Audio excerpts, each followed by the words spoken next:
3 years ago, Maggie's information was sent to the America 250 Membership Task Force for help with her lineage. As a volunteer of that committee, I began working with her. Some of her lines had good documentation back to the 1870 census, but then the paper trail stopped. There were possibilities, but with no provable connections to a patriot, the only solution appeared to be DNA testing. To use DNA on the male line, there must be a patriot already established in our DAR database to connect to, and by itself, DNA does not prove the exact relationship.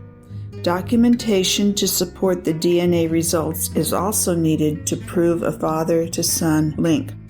It was exciting to find Maggie's prospective patriot in our database, but the next step was to find a living male descendant of the patriot. After some digging, I found a possible cousin. I reached out to him and he responded right away. He agreed to help, so Maggie then worked with him and her own brother with their DNA tests. The results came back that the men were a 37 marker match as required by DAR. From the beginning, I was excited to incorporate DNA into an otherwise unprovable lineage, and it was an incredible experience to work with Maggie. We had a few hiccups along the way, but we worked them out together. I am so happy that Maggie's desire to join DAR was fulfilled. My name is Maggie Swift, and I am privileged to tell my information regarding my application to the Daughters of the American Revolution. Both of my parents valued civic-minded life. Help others when you can. Work hard. It seems this came naturally to them from their families, respectively. The world sees me as a white woman, but I am a mixed person. When I see family, I see shades and textures. I lost my mother when I was 10 years old. She was a white woman. I've spent decades reclaiming her, from medical records to oral family history. I knew that my mother's family were patriots. Connecting with her first cousins confirmed this. Each generation seemed to be involved in helping others and living their own opportunities to the fullest. I can see my family tree lining up to her ancestors that arrived here well before the United States was even a concept. But the documentation was not there, or at least I could not find it. I value knowing all of my family tree. For decades, I have carried notes taken as my granny would list her children, her siblings, their children, her parents, and their family, including the lore and the facts, including the societal situations that required the how and why history is conveyed. I remembered my father's sister, my aunt, telling me that she wanted to become a member of the Daughters of the American Revolution, but she was denied application because she is Black. I initially applied to the Daughters of the American Revolution in Pennsylvania to honor my mother, but this quest quickly morphed into so much more. It turned out that my mother's line did not have the exact documentation required to support my application, but my father's family did. I would not have known about my father's lineage to the DAR if the DAR genies helping me hadn't thought to investigate other avenues. The volunteers found a connection with another direct Swift descendant who holds the DNA link required, a male white cousin. I was encouraged to reach out to him to share my interest and see if he held the same values. I hit the jackpot. Not only does this cousin hold the same values of knowing family history, but his father helped to create the Sons of the American Revolution in his geographic area. My newfound cousin was unable to validate or share the complicated parts of our history, but he did share his DNA to help me on my journey. He shared his DNA, wishing me the very best of luck. My ancestry is one of those uncomfortable, unspoken known histories in America.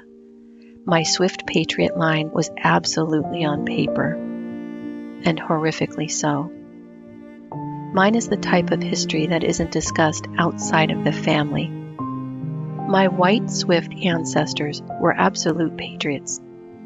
They came to the U.S. and supported the cause to get from under a king to be able to live their life to the fullest. In the times of legalized slavery, my white ancestors involved themselves in the American Revolution.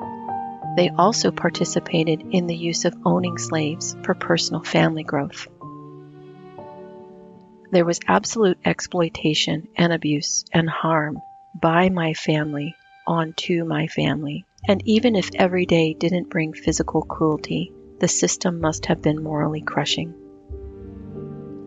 My male white ancestors were likely intentionally reproducing with the female black enslaved. This is what I infer as I see the connections on paper. This is what we are now allowed to talk about outside of the family. Mulatto children were created, and I am their future. Wesley and Thomas, we see what you did, all of it, good and bad. I want you to know that my family, your descendants, through those black enslaved, are teachers, military people, faith leaders, business owners, civic-minded people. We work hard and we help others when we can. We contribute to make this country even better than when you started. Jane, you may not have wanted to create or bear those babies, but you did. I cannot fathom the depth of tolerance and hope you intentionally put forth. Ned, David, Lucy, siblings and spouses, I see you. Thank you for surviving all that you did, hoping the future would be better for the next. I was welcomed into the Daughters of the American Revolution application process by Taryn. She was so encouraging, saying, "This might take time, but don't give up. You are welcome here." I was championed by Rhea, a family friend who is also a DAR genealogist. I was walked through the process and required steps by both Liz and Lisa. Marcy supporting me and saying, "Hang in there, this can take years."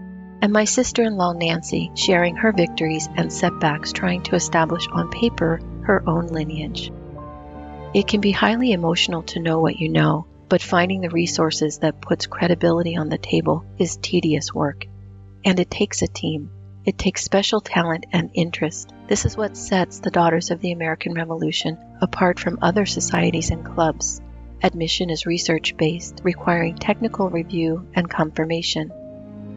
Every sister in this society can say that we celebrate the creation of the United States of America, and we are from the people who made this happen, from the shadows and the light.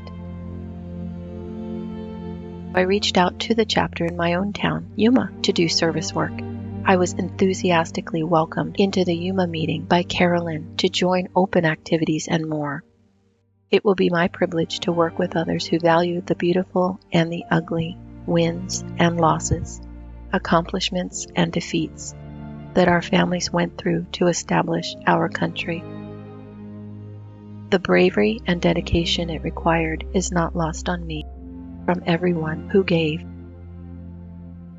I treasure my heritage, and I'm taking a seat at the table while bringing all of my family with me.